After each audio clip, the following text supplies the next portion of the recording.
האם החילונות הישראלית נכשלה? החילוניות הישראלית היא מצליחנית בקנה מידה עולמי. חברת המופת שדיברו עליה היא החברה החילונית של היום. זו החברה שמנפיקה פרסי נובל, מדליות באולימפיאדה, הצטיינות בהייטק, ואנחנו מייצגים בעיניי, בציונות החילונית, זאת הצלחה מסחררת. כן. אז השאלה שלי מגיעה לא ממקום של ההצלחה של החילונים עצמם, אלא התפיסתית. האם הרעיון של חילונות ישראלית, ציונית, הוא באמת מסתדר עם המקום הזה?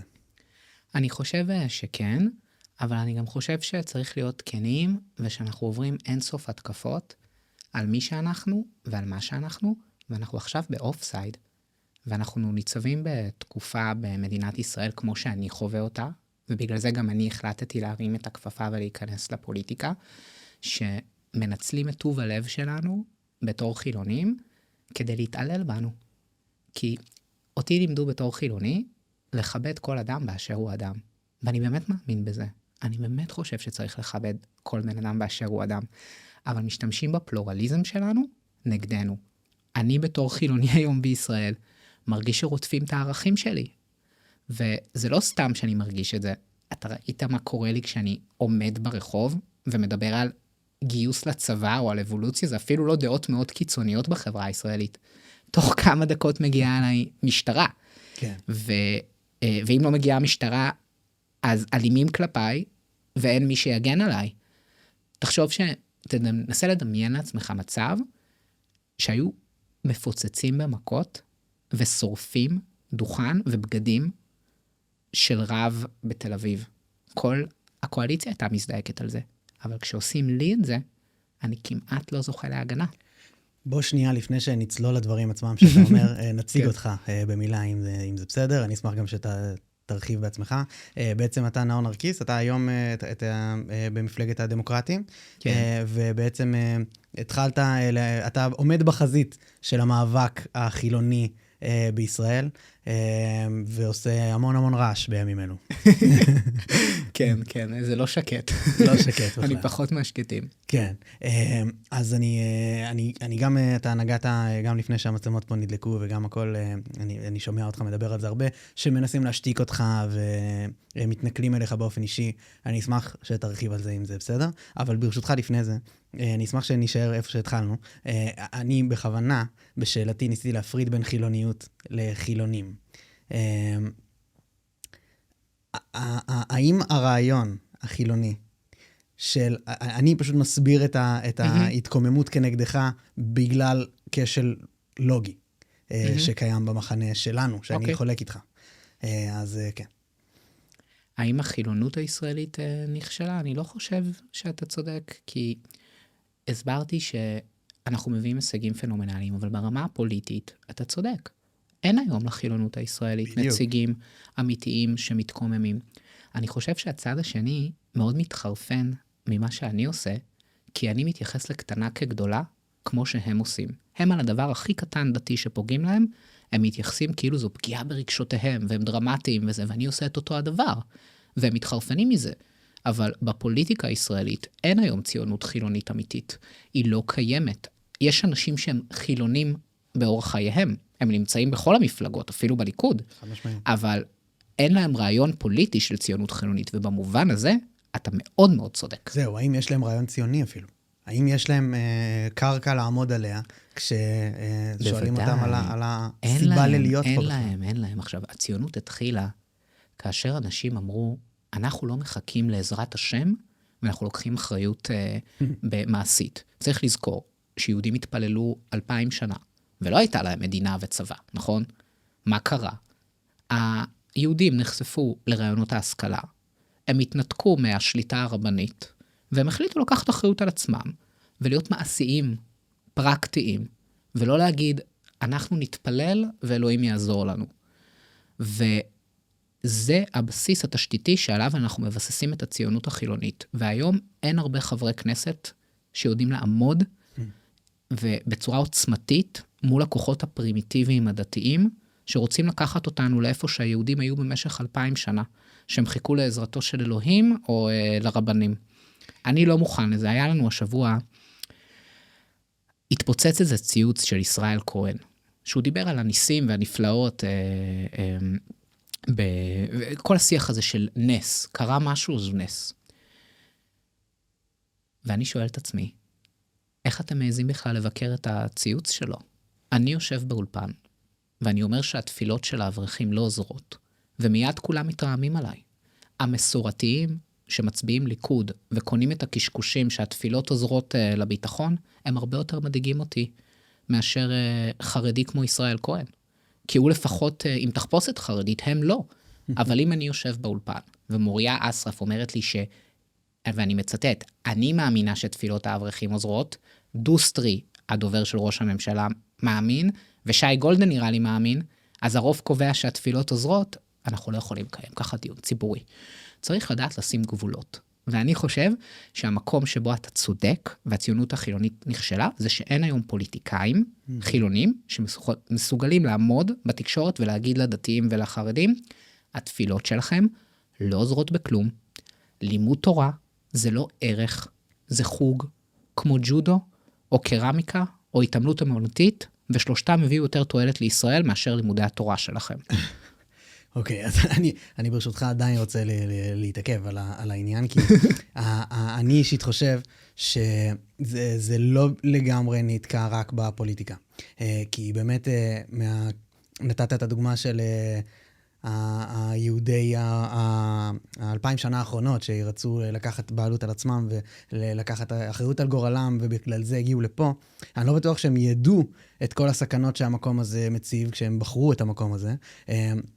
ואני לא אישית, היום, שאני מסתכל על הגלובוס, אני אישית לא מבין למה לי ולך כחילונים, אנחנו צריכים להיות פה, בתוך מקום שמוקף באויבים ברמה הכי בסיסית שקיימת, וברמה התוך מדינית, אנחנו לא חולקים ממש את הרעיון של האמונה התנ"כית והצביון האלוקי על המקום הזה.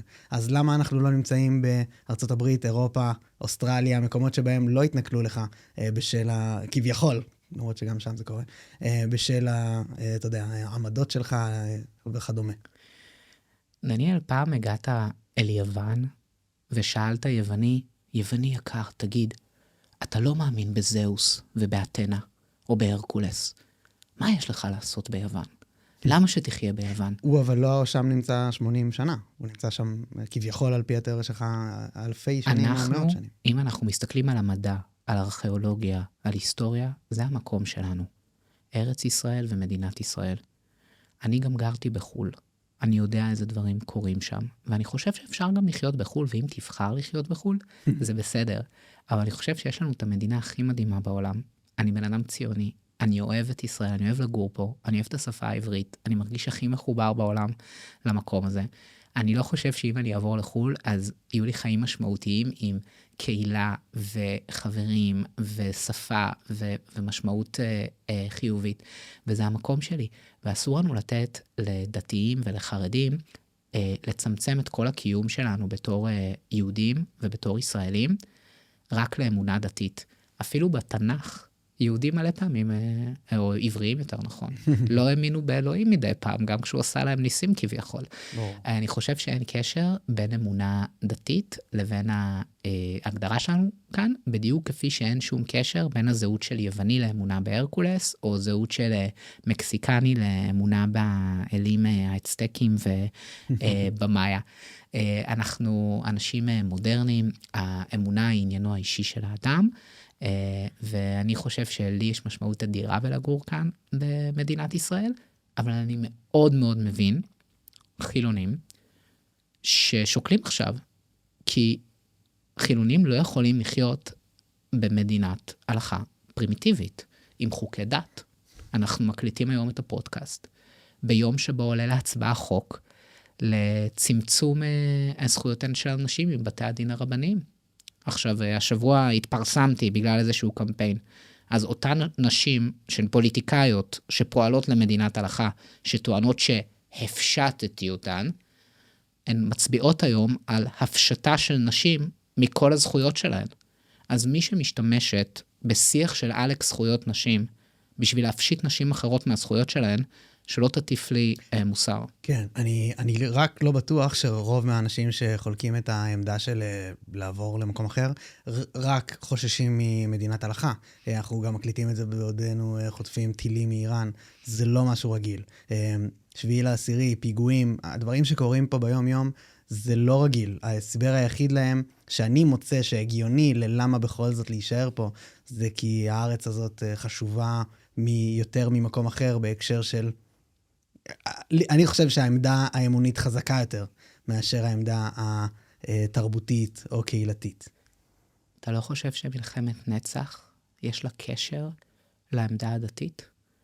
אנשים דתיים פה התחרפנו מהקמפיין שלי על כיסוי ראש, שזה דתי ופרימיטיבי, כי הם יודעים שהצעד הבא, אחרי שמדברים על הכיסוי ראש הפרימיטיבי שלהם, זה לדבר על האמונה הדתית הפרימיטיבית שלהם, שאנחנו נידונו פה לחיי מלחמה לנצח, ועל העמדות שלהם על ההתנחלויות, שנמצאות בגדה המערבית מסיבה דתית בעיקר, ושאנחנו נטיל ספק ברצונות שלהם לחולל מלחמות כל היום עם השכנים שלנו, ואולי נרצה לפתור פה סכסוכים, בגלל זה הם התחרפנו מהדברים האלה, ואני חושב שאתה קצת עושה אולי לא מספיק קשר, וזה שווה לדבר על זה בשביל זה באנו, בין זה שאנחנו נמצאים במלחמת תמיד, שאפילו לא מספקים לנו הסברים על למה יש מלחמה ומה מטרותיה, לבין זה שאנשים דתיים, פרימיטיביים, מנהיגים את הממשלה שלנו, ומקבלים החלטות על חיינו,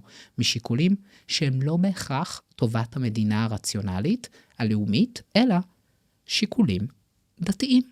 אז אני העלית בדיוק את הנקודה, ואני ממש ממש שמח, כי אני אישית חושב שזה הדבר שאני חשבתי שאתה מפספס, שבעצם, אם יורשה לי, כן? הצד השני, הרעיונות הדתיים שלו, אני מרגיש שאתה לא נותן מספיק תוקף לרעיונות חמאס, שרק צריך לקרוא את המצע שלהם בשביל להבין, שזה מה שהם רוצים לעשות לנצח, בלי קשר למה יקרה בתוכנו. לדוגמה, כנ"ל איראן, כנ"ל לבנון, כנ"ל... מה שאני עושה הרבה פעמים ברשת, וגם בקמפיין האחרון שהשווה בין כיסוי ראש לחיג'אב, מה שמפריע לימין ולדתיים, זה שהם פוגשים מישהו מהצד השני, שהוא לא כל כך צבוע. כלומר, אני מסוגל לבוא ולהגיד למוסלמים, שחיג'אב זה דבר פרימיטיבי. היה כנס של יהודים ערבים, והזמינו אותי לדבר. ואני באתי בכנס ואמרתי להם, אין בעיה, אני אשמח לבוא. אני רוצה לדבר על זכויות להט"ב בחברה הערבית, אני רוצה לדבר על כיסוי ראש חיג'אב ככפייה דתית על האישה המוסלמית, ואני רוצה לדבר על ניקאב כמשהו שגברים בדואים שאומרים לאישה שלהם לשים ניקאב, צריכים לעמוד על זה עם סנקציות פליליות. ואז לא כל כך רצו שאני אגיע. כי אני מסתכל על ממשלת ישראל היום כתמונת ראי של מה שאתה רואה עם החמאס בעזה. החמאס הוא שלטון דתי, פרימיטיבי, שהוביל את האנשים שלו למציאות נוראית. וזה מה שקורה כשנותנים למטורפי הדת לשלוט בטריטוריה. אוקיי, יש לי הרבה מה להגיד על זה. אני לא ברמה של ההבנה את האויב, זה המקום שהכי חורה לי עם השמאל בישראל, שאני מרגיש שלא נותן לו תוקף כמעט בכלל, ואני אשמח שעוד נצלול לזה, אבל אני לפני זה, ברשותך, אשמח שנחזור רגע להיבט האישי יותר, שאולי טיפה גם נבין אותך יותר ואת עמדותיך, מאיפה אתה מגיע, למי שהרבה מהציבור המאזין, שאני מניח שעכשיו מאזין לנו, אני לא בטוח שהדברים שאתה אומר מסתדרים לו כמו אנשים אחרים שמדברים פה. אז אני אשמח שקודם כל, בעצם מה מניע אותך? למה אתה תופס את העמדה הזאת בחזית נגד הדתיים וחווה את כל מה שאתה חווה בימים האחרונים, בשבועות האחרונים? אם אתה יכול להרחיב על הדברים שבאמת אתה חווה. אני מאוד אוהב חופש וחירות, ואני מאמין בזכות של כל אדם, של כל אישה, להגשים את עצמם ולהיות מי שהם ומה שהם, וזה מגיע מחוויה אישית גם. כשאני הייתי בתיכון, אז היה לנו מאוד מאוד קשה בבית. ההורים שלי התגרשו. אני ממש זוכר את התקופה הזאת שהכרתי מה זה הממסד הדתי.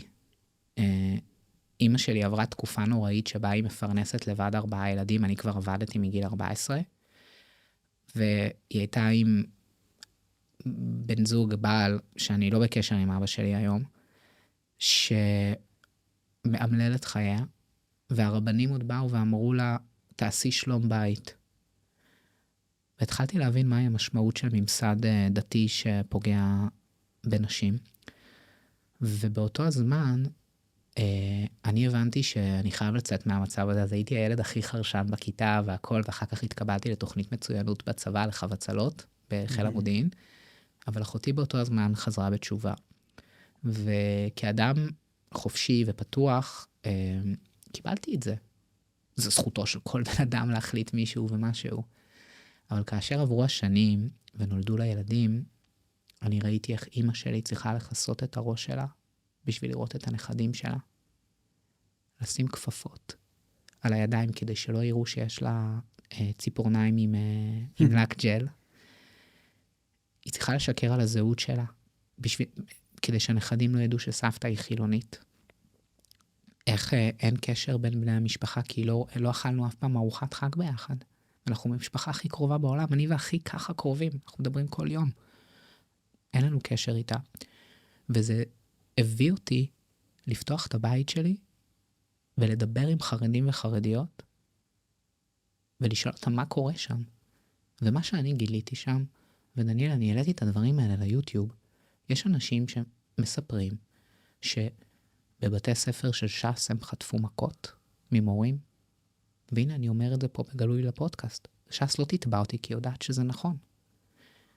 שיש מסדרי צניעות לנשים, שמורה באה ואומרת לך, את תתחתני איתו בגיל 17, כי הוא בחור טוב, שאומרים לנשים שהן מקולקלות אם הן לא התחתנו בגיל 21.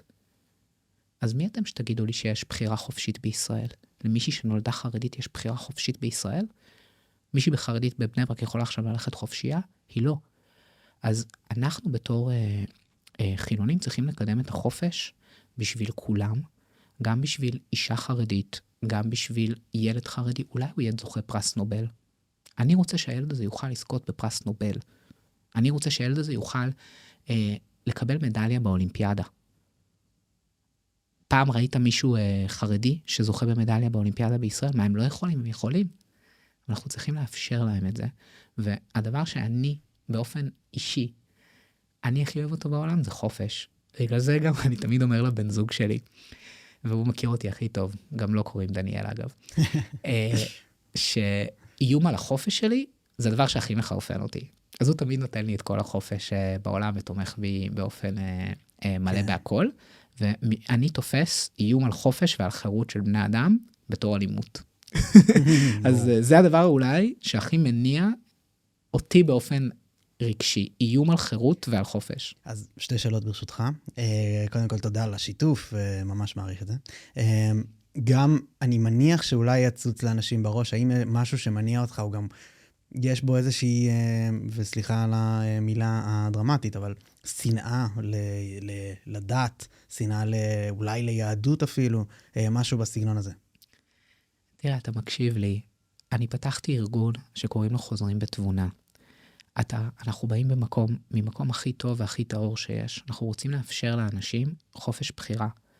בן אדם ששונא לא הולך ומדבר בכבוד עם אנשים, ואומר להם, הנה בואו תראו, יש מדע, יש אבולוציה, יש חופש בחירה מבחינה מינית, אתם יכולים להיות להט"בים אם אתם רוצים. את לא חייבת לחסות את עצמך אם את לא רוצה, ואני מקדם את הדבר הזה. זה ברור שגורמים של ממסד דתי, שהדתיים והחרדים, שהם בחלק מהממסד, הם הלקוחות שעליהם הממסד הזה קיים, הם לא יאהבו את זה שבה החברה מתחרה ומציעה את מרכולתה, אז הם יתייגו את זה כשנאה. אני לא בן אדם שונא, אני בן אדם אוהב, אני בן אדם שרוצה לאפשר, אני חושב שאם הערכים שאני מייצג אותם, של הציונות החילונית, יובילו את ישראל, אנחנו נהיה המדינה מספר 1 ב-OECD, בתמ"ג לנפש, אנחנו נהיה המדינה הכי מוצלחת בעולם, אם הערכים האלה יובילו, ומגיע להם להוביל. הנה, תראו, בואו נראה ב4 שנים האחרונות מה קורה שהערכים של הדתיים והפרימיטיביים מובילים, ולאן זה לוקח אותנו. זה לא כיף להיות כאן עכשיו. כן, אוקיי, אז זה דברים שאני בשביל להגיב לכל דבר, אני צריך שיהיה לי זה, אבל גם משהו שאותי מעניין להבין זה, מה בנוגע לאנשים שבעצם זה החופש שלהם? זה מה שהם רוצים, ככה הם רוצים לחיות, ואתה באיזשהו מקום עלול להצטער ככופה להפוך. זה מה שבעצם היום קורה בכנסת בהצבעה. נשים אומרות בהצבעה שלהן, אנחנו רוצות כיסוי ראש, אנחנו רוצות את מה שאתה קורא לו חוסר חופש. אני חושב שאי אפשר להשוות בין מה שאני עושה למה שהם עושים. אני מקבל כל בן אדם באשר הוא אדם שילבש מה שהוא רוצה. אותן נשים שאני עשיתי את הקמפיין כיסוי ראש שלהן, הן לא סתם נשים שלקחתי ברחוב. הן פוליטיקאיות שבאופן אקטיבי מקדמות מדינת הלכה, שתפגע בנשים, תפגע בי כהומו, ותטיל עליי את האמונות ואת המחשבות שלהן לגבי איך אני אמור להתנהל. אני חושב שלכל בן אדם במדינה דמוקרטית מגיע לבחור את אמונתו, את דרכו, את לבושו, ואני מכבד כל אדם עם מה שהוא לובש ומה שהוא מחליט. אבל אני לא פלורליסט ולא מקבל ולא ליברלי כלפי מי שרוצה להשתמש בדמוקרטיה כדי לחסל אותי. מה שקורה היום באירופה ובארצות הברית עם חלקים מסוימים שם, זה שחלק מהליברלים המבולבלים הולכים לי להפגנות של בעד חמאס, או Queers for Palestine וכאלה. כן. זה אנשים מבולבלים. אנחנו לא חלק מהם. אנחנו מבינים ששיח ליברלי לא מקבל דברים דתיים. עכשיו, בעיניי הימין הישראלי, ראינו השבוע את הצביעות שלו. כי כמו העלק ליברלים בארצות הברית מגנים לי על כל המחוג'בות בארצות הברית, ומצטרפים אליהן להפגנות חמאס, ככה הימין הישראלי מגן על כל הכיסוי ראש והעמדות הפרימיטיביות הדתיות כן. של המתנחלים והדתיים והחרדים פה במדינת ישראל, ולא מסוגל לקבל את זה. והקמפיין של גילה גמליאל, שאני חשפתי את הצביעות שלו, נתניהו וגילה גמליאל מובילים קמפיין לחילון של איראן ולהסרת כיסוי ראש, להסרת חיג'אב, בזמן שהם הופכים את מדינת ישראל למדינת הלכה דתית ופרימיטיבית. איפה אבל... מה זה הצביעות הזאת? זה רק משהו שאני מפספס. לפני שאני אכנס למהות של הדיון עצמו, גם זה היה משהו שאני מפספס. איפה בעצם אתה שומע שרוצים לעשות מדינת הלכה? זה לא משהו שאני לגמרי מבין, בטח שלא מפוליטיקאים, באופן ישיר, כי הם לא אומרים יותר מדי באופן ישיר, אבל גם מהאנשים ההוגי הדעות של הציונות הדתית והמובילי הדעה בקרב הדתיים, מאוד אומרים באופן מאוד ברור שאין שום כוונה של כפייה. בגלל זה אני מתעקש על, יש אנשים שרוצים את הכיסוי ראש, לא סתם, זה החופש שלהם. הדתיים והפוליטיקאים הדתיים והחרדים הם מומחי העולם והאליפות עולמית בגז לייטינג.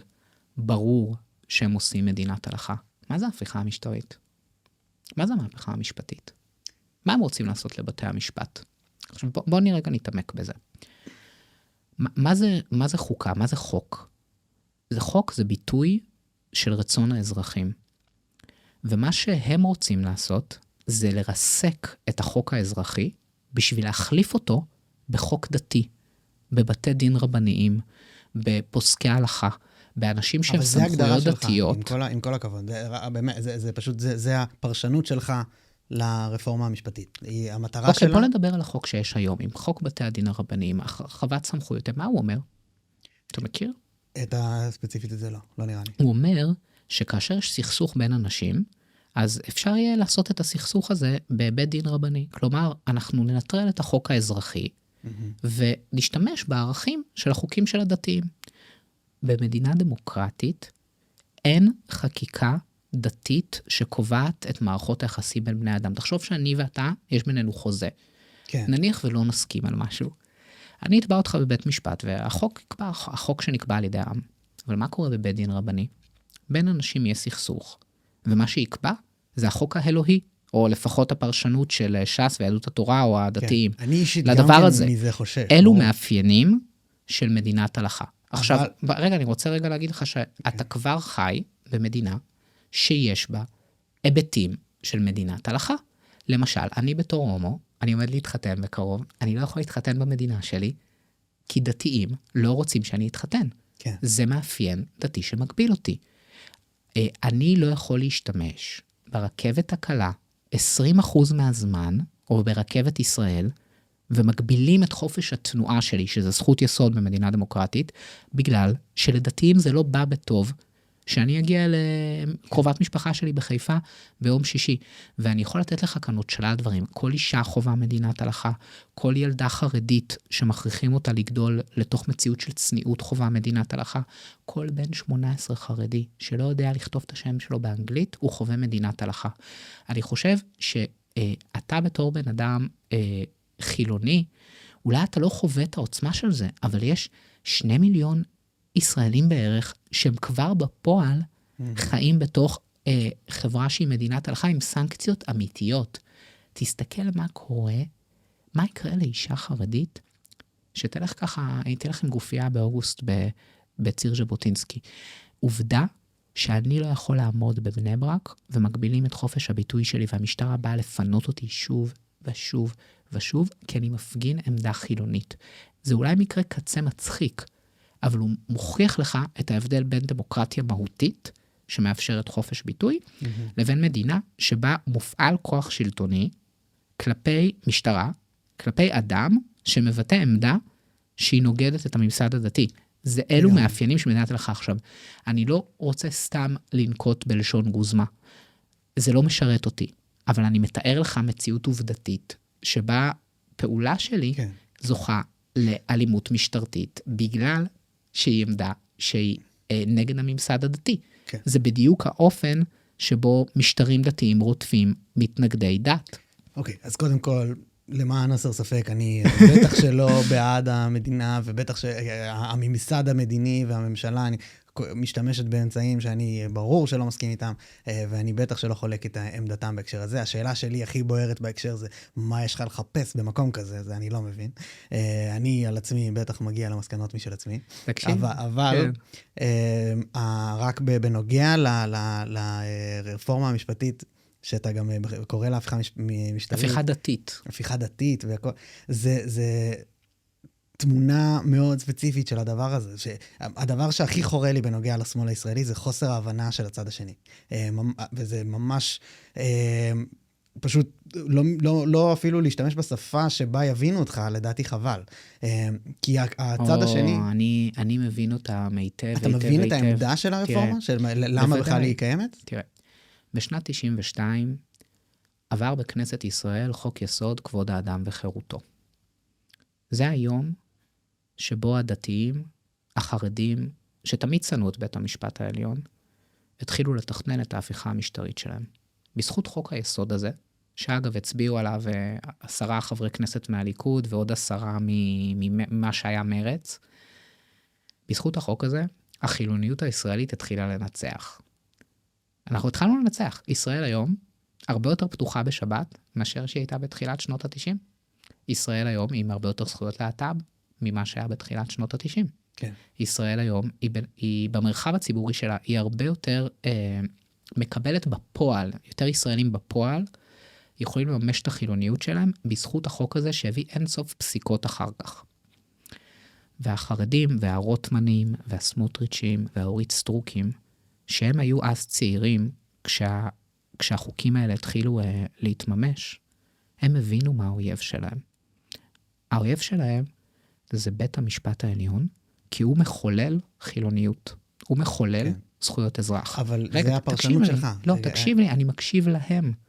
אם אתה תדבר איתם, הם יגידו לך, ואני מאזין לפודקאסטים ולדברים שלהם, הם יגידו לך בדיוק את הדברים האלה. ולכן הם נאבקים בדבר הזה. הם רוצים, מה שמפריע בחשיבה הדתית, זה חוק אזרחי שמייצר זכויות אדם. לדוגמה, אם היה בישראל חופש עיסוק מוחלט, לא היו בתי ספר דתיים וחרדיים למפלגות הפוליטיות. בגלל שבתי הספר האלה יש בהם תפסים, שמחייבים מורה חילוני לחתום על טופס, שאפשר לפטר אותו מנימוק דתי בכל רגע נתון. תפסים אמיתיים אפילו לא אצל החרדים, אצל הממלכתי דתי. זה היה מתבטל. אם היה חוק יסוד חופש תנועה, לא היה אפשר לפגוע לך בזכות. ולכן כל האנשים האלה התחילו להיאבק בלגיטימיות של בית המשפט העליון. עכשיו הם מסבנים את זה בהרבה דברים אחרים, כאילו בזכות העם לקבוע את זה. אבל הדבר האמיתי שמפריע להם, זה החילוניות, זה העמדה החופשית, הליברלית באמת, שמייצרת לאנשים זכויות. זה מה שמפריע להם. האם לדעתך, בית המשפט העליון, הוא לא נשלט על ידי ערכים קומוניסטיים, של בעצם, אתה יודע, מפלגה שלא נבחרה על ידי העם, שמחליטה ויכולה לפסוק את כל מה שהממשלה שכן נבחרת על ידי העם מחליטה? זה ההסתכלות, זה הזווית ראייה. זה לא... לפני שזה דתי או לא, זה הסיבה לרפורמה. בית המשפט העליון אמור לפרש את החוק של המדינה. מה שמפריע להם זה שיש חוקים אזרחיים שמחוללים זכויות לבני אדם. הדתיים והחרדים, הם לא מאמינים בשוויון. הם לא מאמינים בערך הזה של שוויון. הם חושבים שמישהו שיש לו אמונה דתית, מגיע לו יותר, וגם מגיע לו לכפות את דעתו על האחרים. הדבר הזה מפריע להם. אם אתה מסתכל על מדינות דמוקרטיות, אחד מעקרונות היסוד במדינה דמוקרטית, זה הפרדה בין כספי המדינה לבין ממסד דתי. נכון. זה עקרון יסוד. ולכן... פשוט לא בא לי שנתעכב רק על הרפורמה. כי זה באמת די שולי. תשאל שאלות נוספות. כן, אני אשמח ללכת לכיוון אחר. פשוט ההקשר הזה ספציפית, הוא שכן יש, זו דוגמה מעולה בעיניי, לחוסר תקשורת בין הצדדים, חוסר הבנה ממש אף אחד, אני לא פגשתי עם מישהו מצד אחד שמבין לגמרי את הצד השני, וחבל לי על זה מאוד. אז העמדה... אני באמת מאמין שהניתוח שלך שזה חוסר הבנה, הוא לא בהכרח נכון, כי אני יושב עם הרבה אנשים שהם גם דתיים, גם פוליטיקאים, גם זה, והם חווים את מה שקרה בשנות ה-90 עם המהפכה החוקתית, עם אהרון ברק, בתור משהו שאיים על העקרונות הדתיים שלהם, ומבחינתם עכשיו הם נוקמים. ככה זו הפרשנות שלהם, אם אתה תדבר איתם באמת, בדוגרי. אוקיי, אני מקבל את זה שזה גם אולי משהו שאני מפספס. העמדה הרשמית של הסיבה לרפורמה זה לקחת מבג"ץ את הכוח שהוא לקח לעצמו, כי לא אנחנו בחרנו בזה, אבל בכל אופן זה מאוד מאוד שולי, כי אנחנו באמת בנקודה הרבה יותר רחבה פה, צריכים להסתכל על הסיטואציה, כי אני עדיין לא מבין, לא יורד בסוף דעתך, למה בכלל אתה צריך להיות פה. כל הדוגמאות שנתת, אני מסכים, ושלוקחים, ושאתה מקים בבני ברק דוכן, יבואו, אני מבין את זה, אני רק לא מבין למה ללך את ראש בקיר. זה נשמע לי כמו מאבק דמוגרפי, שאתה מפסיד בו, אני ואתה ממש, ואני לא רואה תרחיש שבו זה משתנה בכלל. בוודאי שזה מאבק דמוגרפי. אני מבין את זה. אני חושב שצריך לחלן את החברה החרדית, לעודד תהליכי חילון בה. אני חושב שיקחו את זה מאוד קשה לשמוע. שיקחו את זה קשה. הסולידית, גם אני קצת לוקח את זה. הסולידית שלשום כתבה פוסט שתמך בי, והיא כתבה שם משהו שהוא בעיניי הגדרה מזוקקת של מה שאני מאמין בו. בישראל יש מאבק שבו צד אחד מנסה להדית ולהחזיר בתשובה, ולהפוך אותך לדתי באופן ממוסד, עם תקציבי עתק, עם קמפיינים של צניעות, עם חוקים, עם מערכות חינוך נפרדות, וצד שני, שפשוט יושב שם ואומר, בשם הפלורליזם מותר להם לעשות את זה, ואני לא אגיד ואעיר לאף אחד אחר. ואני, לא רק שאני אהיה פה, העמדה שלי גם הולכת להגיע לממשלה, בגלל שתסתכל מה קורה ברשת. מספיק שאני מסתכל על אלפים של תגובות על כל דבר שאני כותב, שתומכות בעמדה שלי, ואני מבין שהחילונים עברו מטמורפזה, והם מבינים שהם לא הולכים להתנצל יותר מול דת פרימיטיבית, ומול מנהיגי דת פרימיטיביים של החרדים ושל המפלגה שנקראת הציונות הדתית. רק הבהרה למה שאתה אומר, שבעצם, לפי גם הפוסט שלה והכל, בעצם אתה אומר, התיקון שלך למצב שהיא מציגה, זה יש צד אחד שמנסה להדית, צד שני שמנסה לחלן. זה בעצם כן, בדיוק, לגמרי, תראה. אתה עושה את אותו דבר. אני בא ואני שואל, למה שאני אסכים שתהיה מערכת חינוך לש"ס וליהדות התורה? אני הצבעתי מרץ פעם אחרונה. יש לי מערכת חינוך למרץ? לא. אז למה שלהם יש? הסיבה שיש לך גידול דמוגרפי של החרדים והדתיים, זה כי יש להם מערכות במימון של הכיס שלי, שמגדרות את האמונות שלהם מפני השפעה חיצונית. ואני אתן לך כמה דוגמאות. זה אני חד משמעית מסכים, כמובן, לא נראה לי שיש אז למה שאני לא אאבק בזה? עם החלק שבו אנחנו מממנים אותם, אני לחלוטין מבין, אבל עם החלק שרוצה לכפות עליהם אורח חיים, אני לא מבין. הפרדת דת ממזומן, זה למעשה בפועל חילון. אני לא אלך ואני אקרא למישהי את כיסוי הראש, או אגזוז לו את הזקן. פשוט אני לא אממן מערכת חינוך שמקדמת את האמונות שלו. וגם לא מציאות חוקתית שמפלה אותו לטובה. בואו נסתכל רגע על כמה דוגמאות. בת 18 דתייה, היא בתוכנית כבקשתה. היא יכולה לבחור אם להתגייס לצבא, אם לעשות שירות לאומי של שנה, או לא לעשות שירות בכלל. בעוד חילונית, חייבת להתגייס לצבא. עכשיו, אני הקשבתי, ואמרת מקודם שאני לא מקשיב. הקשבתי לפודקאסט שהתארח בו יגאל לוינשטיין, שהוא ראש המכינה בעלי. והוא אמר בפודקאסט הזה, שאישה חילוני, אישה דתייה או כל אישה, יכולה לבצע כל תפקיד בצבא, הוא ממש אמר את זה. אבל הסיבה שאנחנו לא רוצים שהן יהיו בצבא, כי בשביל שהן יהיו ראיות שמקדמות משפחה דתית, אנחנו חייבים שהן יהיו מנותקות ממסגרת חילונית כמו צבא. פירוש הדבר הוא שהסיבה שהדתיים לא רוצים שהאנשים שלהם יתגייסו, היא על מנת שהם יתחזקו את האמונה הדתית שלהם. הוא אמר את זה. כלומר, ולמה שאני בתור חילוני אסכים לזה? עכשיו, כשאני עשיתי קמפיין, בואו נגייס את כל הדתיות, אני הפוליטיקאי היחיד החילוני, שאלה על נס את העמדה הזאת, שהיא עמדה הכי רגילה שיש. אנחנו לא מוכנים יותר להיות במעמד של צד מתרפס, של הזכויות שלו, דורכים כל הזמן. פוליטיקה זה עניין של כוח, וזה עניין של מסע ומתן. אני לא הולך להתחיל את המסע ומתן איתם, קרוב ומתחשב בכל רגשותיהם, שהם יתחשבו ברגשות שלי בתור חילוני, ואני חושב שמה שאני חווה, ונותן לי אופטימיות אדירה, זה שיש הרבה חילונים עם רגשות מאוד מאוד מאוד חזקים, שאני מגלה אותם בחודשים האחרונים, והציבור החילוני מגבה באופן נחרץ את העמדות שלי, ואני גם רוצה להגיד משהו לכל הפוליטיקאים החילונים. תסתכלו כמה העמדות האלה פופולריות, ותבינו שהאופוזיציה יכולה לנצח, אם היא תיקח את העניין החילוני בראש סדר עדיפויותיה, כי בעמדות האלה אנחנו רוב מוצק בציבוריות הישראלית. תראה לי את זה יותר, כי... ברגע שאנחנו בדיון על זכויות להט"ב, או ברגע שאנחנו בדיון על חופש בחירה, או על החופש של נשים, או על זכויות כאלה, אנחנו נורא מנצחים כציבור ליברלי, כי הציבור הישראלי מאמין יותר בעמדות האלה, מאשר בעמדות של סמוטריץ' וסטרוק ושל החרדים, או בגיוס לצבא ושוויון.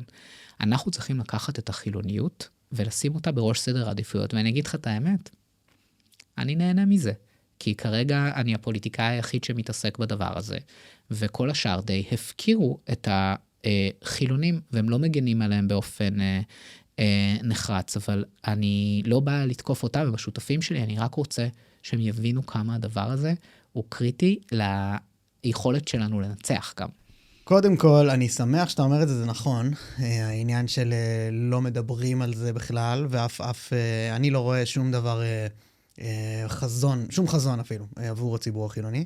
הדבר היחיד שאני לא מבין בדברים שאתה אומר, כאילו יש עוד דברים, אני אחד מהם, זה הרצון שלך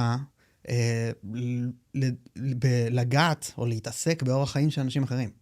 זה מה שאני לא מבין. גם מהכיוון של זה מה שבעצם אתה מתקומם כנגדו, אבל גם בקטע של זה לא ממש נראה לי יעבוד. והציבור שאתה מדבר עליו, החרדי, שאתה רוצה לחלן, הוא ציבור ענק שמאוד מאוד לא רוצה את זה. נשמע לי כמו מתכון לאסון. ככה מתחילות מלחמות. הדתיים והחרדים עושים חופשי קמפיינים של בת ישראל תתכסי, בת מלך תהי צנועה. הם מקדמים את הדברים האלה עם חקיקה ועם ועדות בכנסת. לימור סון הר מלך, שביקרה אותי על סרטון כיסוי הראש, היא יושבת ראש של ועדה בכנסת, שמתערבת לנשים חילוניות באם הן יעשו ויקיימו יחסי מין לפני הנישואין, כן או לא. לחרדים יש מערכת חינוך שהיא מסיתה נגד מדינת ישראל ונגד חילונים. לדתיים יש מערכת זכויות יתר בשבילם. אני בסך הכל שם להם תמונת מראה, כן. אני לא אלים, אני לא צרכני או צווחני, אני לא עושה דברים שהם לא לגיטימיים. הגיע הזמן שתהיה תמונת מראה. וכן, במקום לפחד מהדמוגרפיה, אני רוצה להתעסק בדמוגרפיה, ואם מרכיב הכוח שלהם זה ילודה גבוהה, וכליאת הילדים בתפיסת עולם דתית, אז אני נאבק בדברים האלה. לא, מה הערך שלך בזה? כי ככל שישראל תהיה עם יותר חילונים, ככה לי יהיה יותר כיף לחיות פה. אם בישראל כולם היו אסף רפפורט, וכולם היו רז הרשקו, שזכתה אתמול במדליית זהב באחת התחרויות, כל הכבוד לה, אז אני הייתי חי במדינה שהיא הרבה יותר טובה, ושאני יותר גאה בה. אבל זה לא נשמע לך, אותי זה על גבול, אתה יודע, המשטרים החשוכים בעולם מדברים ככה.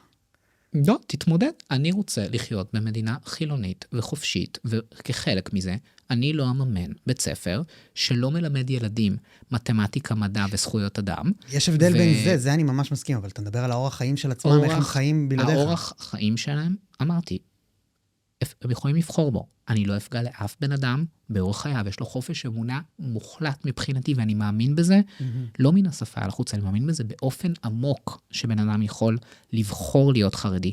הוא לא יוכל להשתמש בכספי מדינה, כדי לקדם את תפיסת העולם הדתית שלו. זה משהו אחר. ברגע שאני לוקח מהם מערכת חינוך של ש"ס ויהדות התורה, למעשה אני מחלן אותם.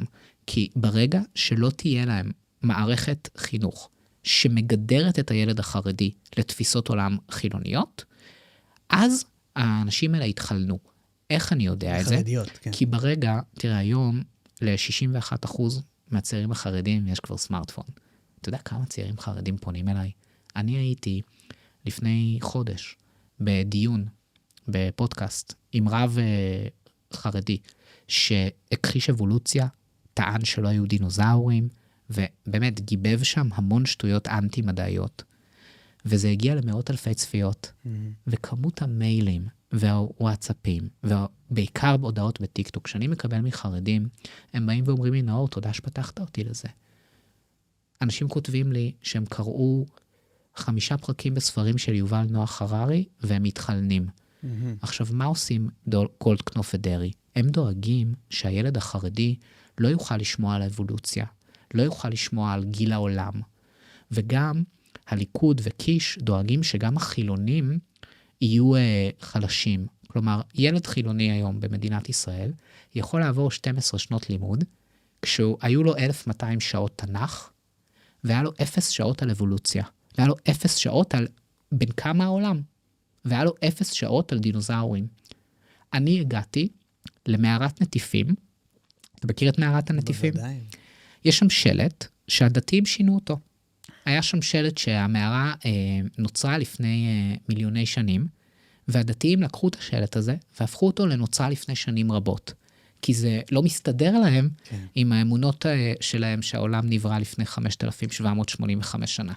ואני נכנס גם לנושאים התרבותיים האלה, ואני רוצה לדבר עליהם, ואם אנחנו לא נדבר עליהם, כי אנחנו צריכים לכבד כל קשקוש, אנחנו נגיע למצב שאי אפשר לנהל שיח רציונלי על דבר. בנוגע למהו האמת, מהי האמת, זה אני לחלוטין איתך. זה דיון שאני, ברור איפה הוא צריך להסתיים, ותמיד אנחנו צריכים לחתור לאמת והכל. הקשר של האורח חיים שלהם, אני עדיין לא לגמרי מבין מה אכפת לך כל כך, כאילו, במובן האישי. לא אכפת לך שאישה חרדית, ילדה חרדית, נערה, לא אכפת לך שיש לה תקנון צניעות בבית ספר שכופה עליה?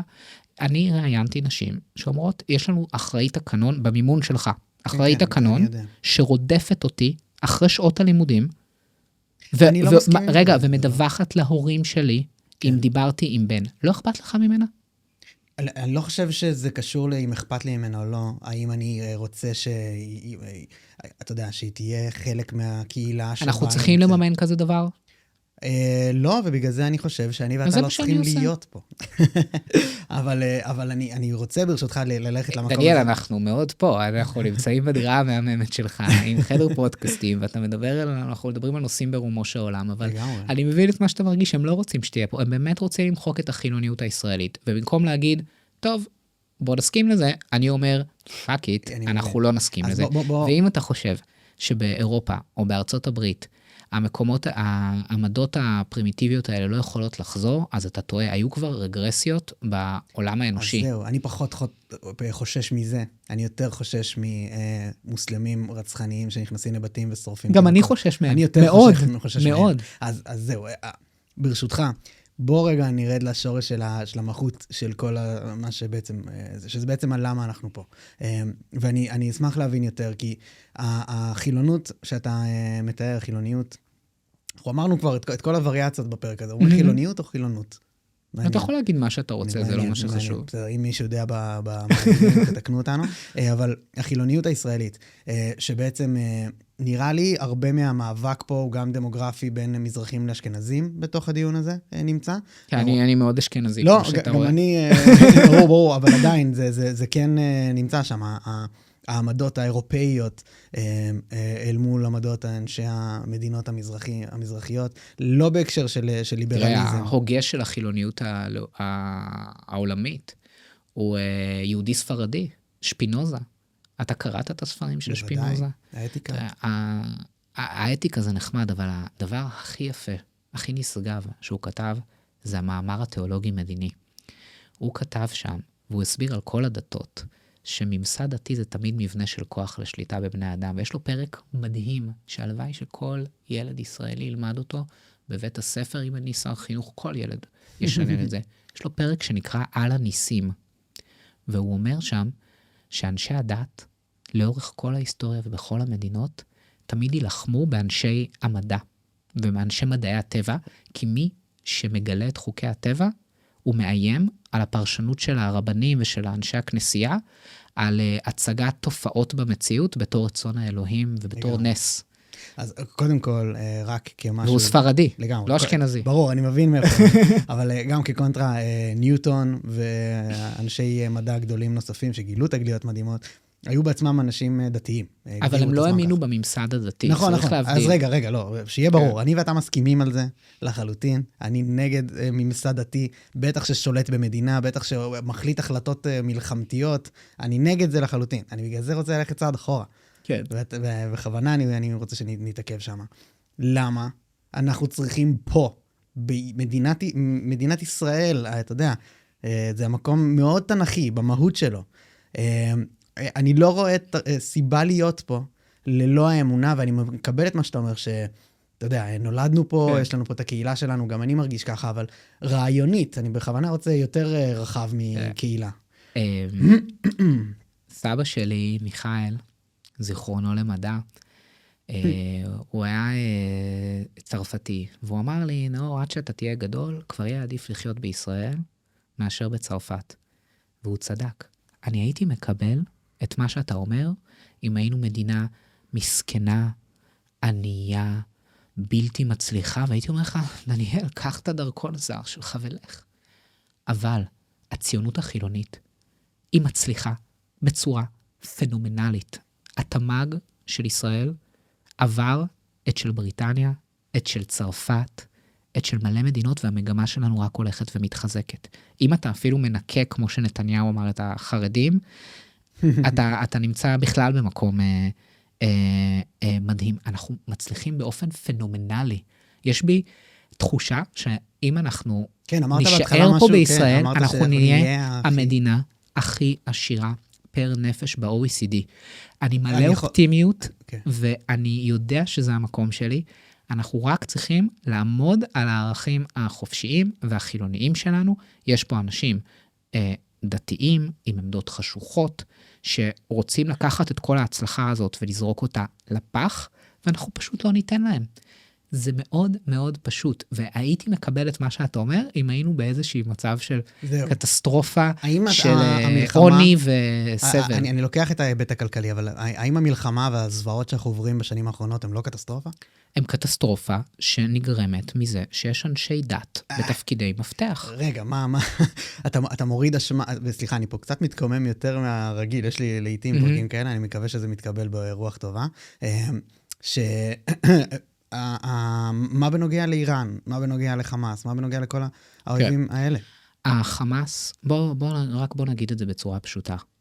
הפלסטינים אשמים במצב שלהם.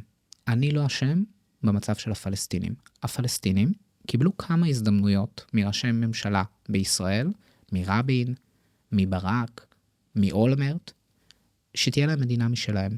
ומה שהם בחרו בו, זה שזכות השיבה שלהם והדעות הדתיות החמאסיות שלהם ישלטו שם, וזו הסיבה למצב שלהם.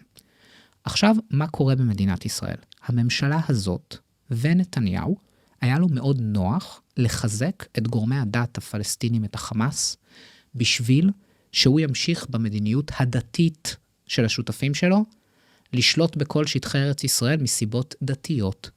ובן גביר, וסמוטריץ', וסטרוק, וכל החבורה הזאת, הם תמונת ראי לחמאס ולעמדות דתיות ששולטות במדינה, וזה דבר מסוכן. כל העולם מלא בסכסוכים לאומיים שנפטרו ברגע שאנשים אחראים הגיעו והחליטו שהם רוצים לפתור אותם. הדברים האלה פתירים. אני מגיע לדבר הזה, ואני חושב שגם יהיה אפשר לפתור את זה בעתיד, ואני מבין היטב גם מה הפלסטינים חושבים, אני מבין היטב את האלימות שלהם, אני מבין את השנאה שלהם, אני מבין מה זה אונר"א, אני יודע איזה דברים מזעזעים הם חינכו את הילדים שלהם נגדנו, זה שנים של הסתה, אני לא עיוור לזה, אבל אני גם לא מתכוון להביא להם מזוודות של כסף כדי לתחזק את האידיאולוגיות האלה. אני הייתי גם רוצה ששם תהיה הנהגה שהיא חילונית יותר, ושהיא חופשית, אנחנו נצטרך למצוא אותה, היא לא קיימת כרגע. אם אתה רוצה לשאול אותי על שאלות מדיניות, אני חושב שזה גם חשוב, כי הן קשורות להשקפה החילונית שלי. מבחינתי, אתה רוצה לשאול? לא, כי זה יותר פשוט שנגעת שסכסוכים לאומיים נפטרו הרבה פעמים נכון.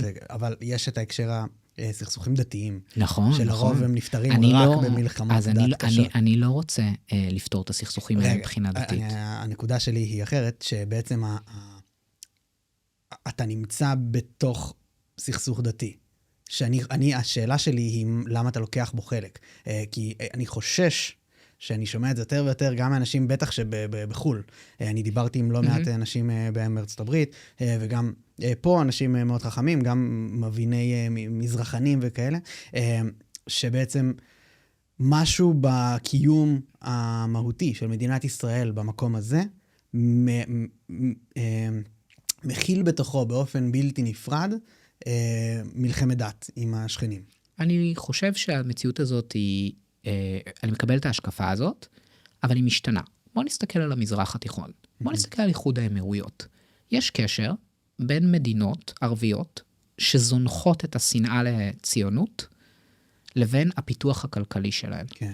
אתה רואה שעמים ערביים שהחליטו לזנוח את השנאה לציונות, ולקבל את ישראל כחלק מהמשחק הזה במזרח התיכון, הם עמים מתקדמים יותר, מצליחניים יותר, ואתה רואה איך מדינות כמו איראן, שהיא אומנם לא מדינה ערבית, אבל היא מדינה איסלאמית שיעית, היא לא מקבלת את מדינת ישראל, ונוצר משהו שהוא משתנה. עכשיו, אם מסתכלים על המפה, תראה, אנחנו חזרנו לפה אחרי 2000 שנה.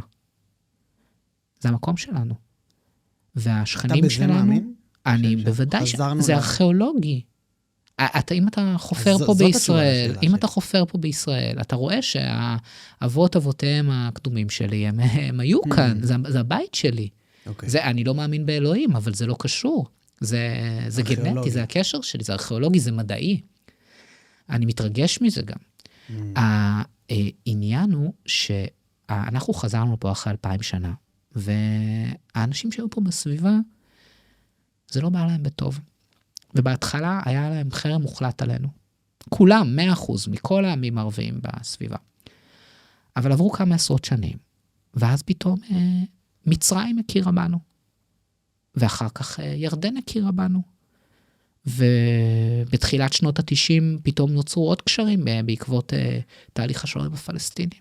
והיום יש את הסכמי אברהם, ולאט לאט כולם יקבלו את הקיום הציוני במרחב הזה, ואנחנו לא הולכים לזוז לשום מקום, אנחנו חלק אינטגרלי מהמזרח התיכון, וכאשר כל העמים פה בסביבה יבינו את זה שאנחנו חלק אינרנטי, זה יביא פיתוח וקדמה לכל האזור הזה, וזה התפקיד שלי, בתור מי שרוצה לחיות פה, לקדם את הדבר הזה, ואני חושב שאני מנתק רגע את הימין ושמאל, אני חושב שזה בתור ישראלים, מה שאנחנו צריכים לחלום עליו.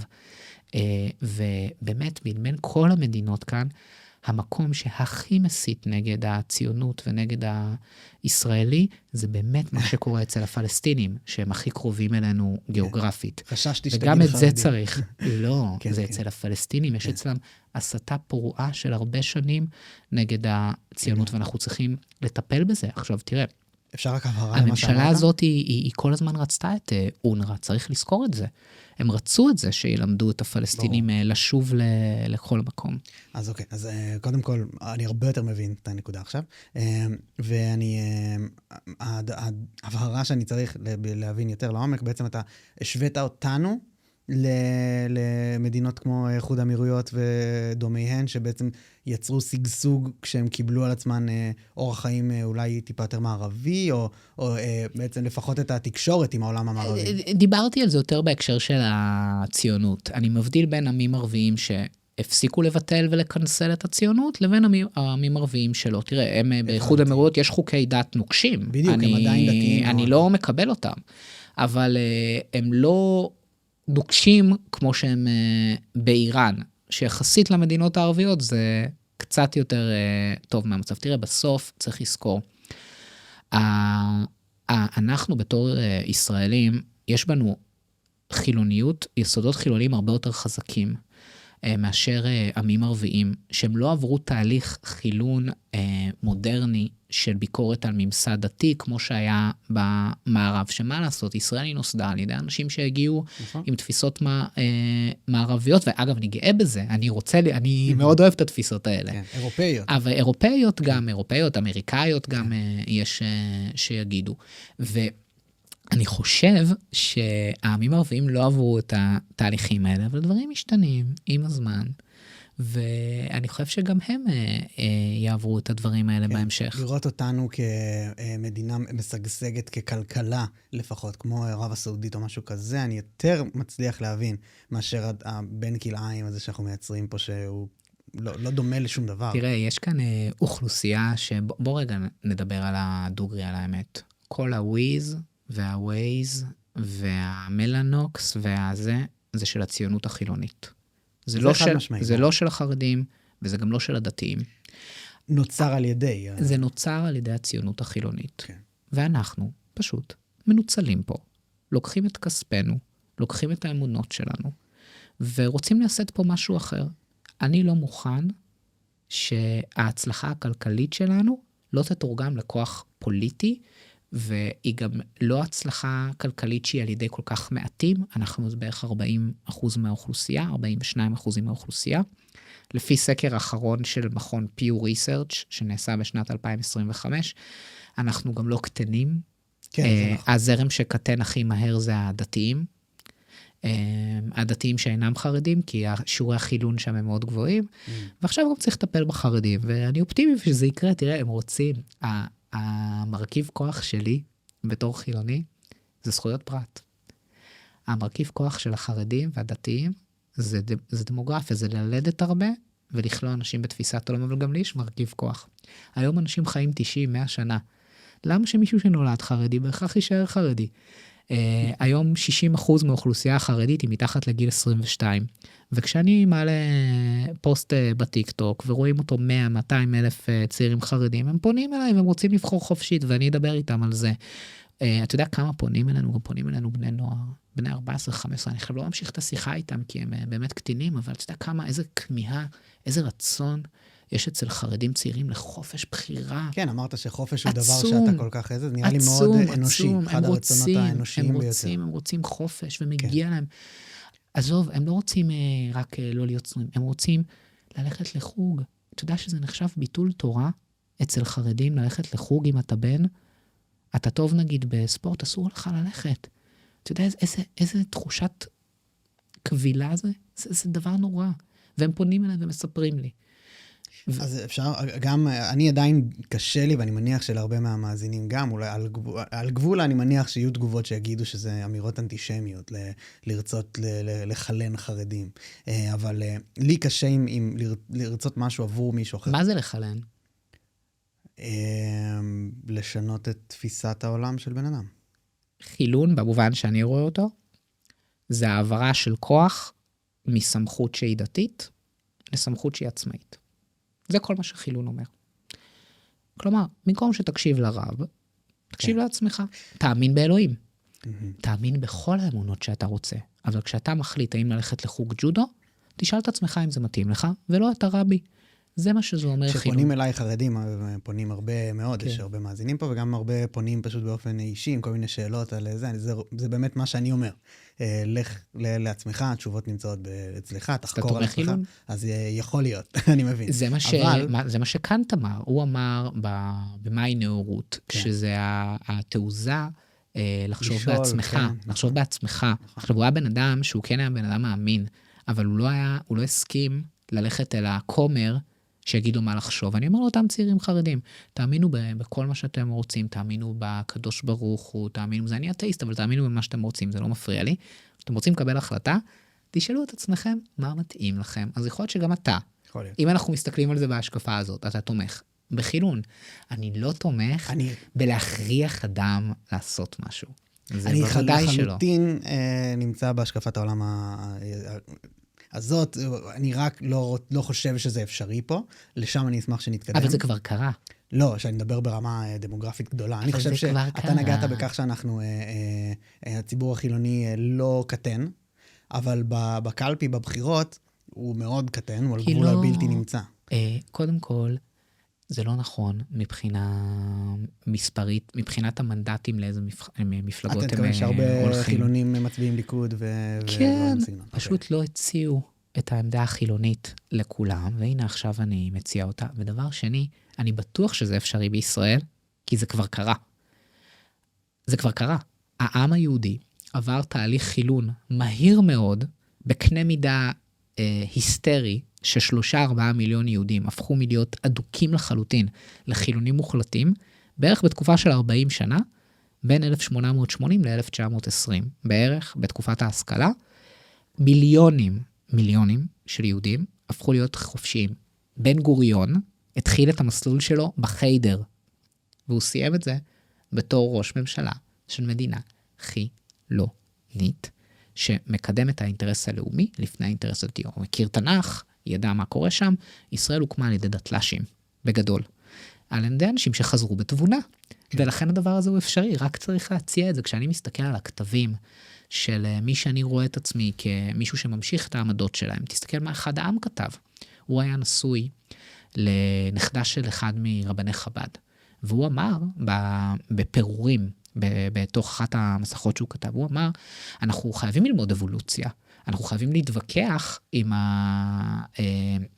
הממסד הדתי, כי אנחנו אחרת לא נהיה מתקדמים כמו שאר אומות העולם, הם התקדמו, אנחנו חייבים ללמוד ספרות וביולוגיה ודרווין, הוא הזכיר את דרווין, והנה אני בא ואני מדבר על הדברים האלה, ואני מתווכח עם הדתיים, וזה ויכוח שהוא חשוב, זה ויכוח באמת חשוב, ובגלל זה קצת צוחקים עליי, אבל זה דבר חשוב שיהיה דיון עכשיו בטוויטר על אבולוציה, כן או לא.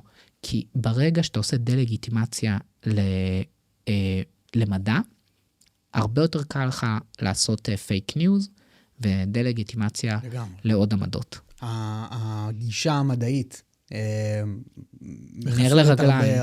הרבה נר לרגליים הגישה המדעית. גם שלי, אני מניח של הרבה מהמאזינים, למרות שהם נמצאים גם כן בקונפליקט, הרבה אנשים שהגישה הזאת מדברת עליהם, אבל הם מגיעים מאורח חיים מאוד מסוים. זה קשה פה במדינה. תראה, יש הרבה אנשים דתיים במדינת ישראל שהם חיים יופי עם המדע. יש פרופסורים בבר אילן שהם גם אנשים דתיים והם גם ילמדו אבולוציה.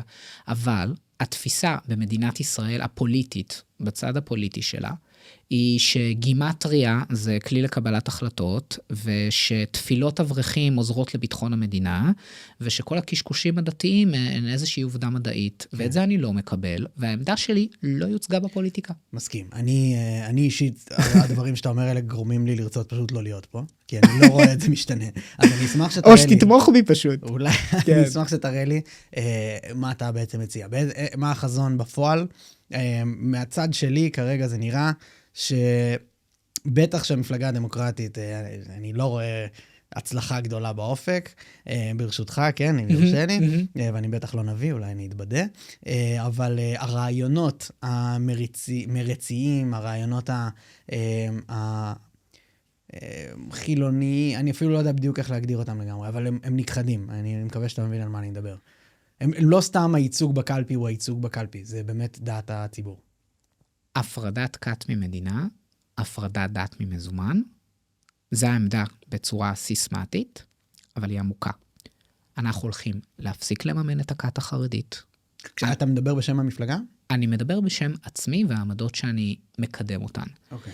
אני חדש בפוליטיקה. אני אשמח גם לראות חזון ברמת כאילו, לאן אתה רוצה ללכת? אני חדש בפוליטיקה.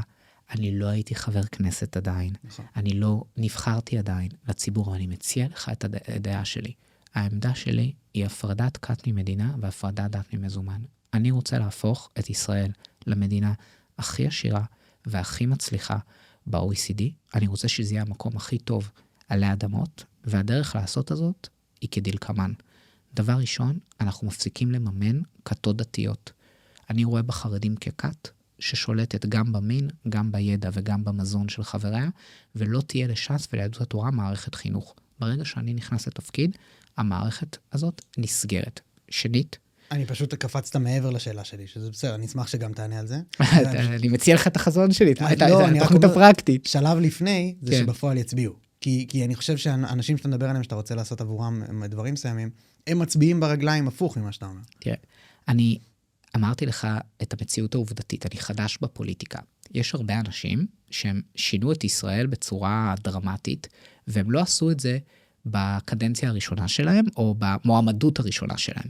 כרגע, מה שאני מבקש ממך, זה לתת כוח לעמדה שלי, שהיא בכלל תיכנס לזירה הציבורית. אני הגעתי עכשיו להיות בכלל מועמד, ועם, אני אומר את זה בצניעות, אבל עם סיכוי יחסית גבוה להגיע, ועם פופולריות רחבה ברשתות החברתיות, לא כי מישהו מהפוליטיקאים המכהנים בא וליטף אותי, חיבק אותי וגיבה את עמדותיי. אני עשיתי את זה למרות זאת. למרות. העמדה שלי עכשיו רק צריכה לעלות לשיח הציבורי, ומה שאני אומר זה שאני הולך לתקוף, לא להתנצל, לתקוף את מי שלא מסכים איתי. והדתיים והחרדים שעשו לי מודעות הלוויה שבוע שעבר, וסרטונים שאני היטלר, ודברים מזעזעים, הם חוששים מחילוניות בלתי מתנצלת. מאוד נוח להם עם ההנהגה החילונית הפוליטית הנוכחית, שמתחשבת ברגשותיהם, וחושבת שהאמונות שלהם הן קדושות, ושאי אפשר להעיר לאישה דתייה על כיסוי ראש, שזה בדיוק כמו חיג'אב. אני עשוי מחומר אחר, ואני הולך לתקוף אותם, וברגע שהציבוריות הישראלית תראה את זה, היא תתחבר גם לרעיונות שלי, היא כבר מתחברת אליהם עוד לפני שהיו בחירות. ועם כמה שלייקים ופוסטים ברשתות החברתיות, זה לא בהכרח המציאות. אני רואה שכאשר אני בעימות עם אנשי הימין ואנשי הדת ועם החרדים, אני מנצח בקרבות האלה, כי הציבור שלנו הוא מתגייס לזה, תראה אפילו, זה מצחיק, אבל היה איזשהו ציוץ שכתבתי תגובה לרב סתיו, שהוא תקף אותי על איך אני מעז להעיר לדתיים על זה שחמץ שמסתירים אותו זה בעיה, ועשיתי לו שם איזה, כאילו, הבאתי שם את כל המגיבים שלי, והם תקפו אותו על הדבר הזה. אז מישהי כתבה, איזו צייצנית ימין, היא אמרה, אני לא מבינה מה קורה עם האנשים של נאור נרקיס, זה כת, הם חילונאידים.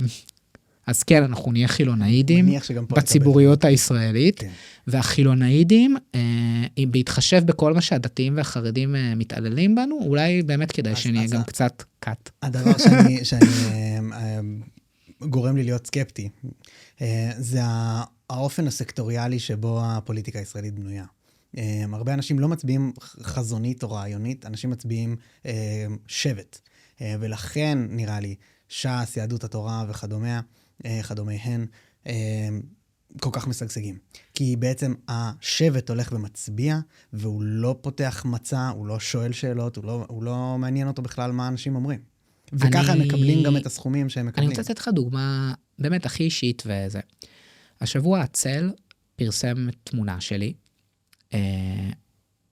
וקילל אותי, ואמר שאני מזעזע, ולא יודע, לא זוכר בדיוק את הציטוט שלו.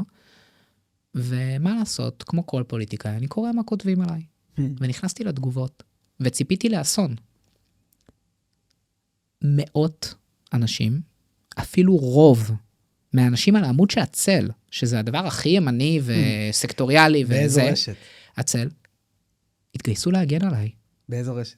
בפייסבוק. פייסבוק. וגם בטיקטוק. הוא העלה נגדי. התגייסו להגן עליי. אנשים כתבו, אני בן אדם ימני ואני שונא את המפלגה של נאור, אבל אני מסכים איתו לגמרי בדברים האלה והאלה.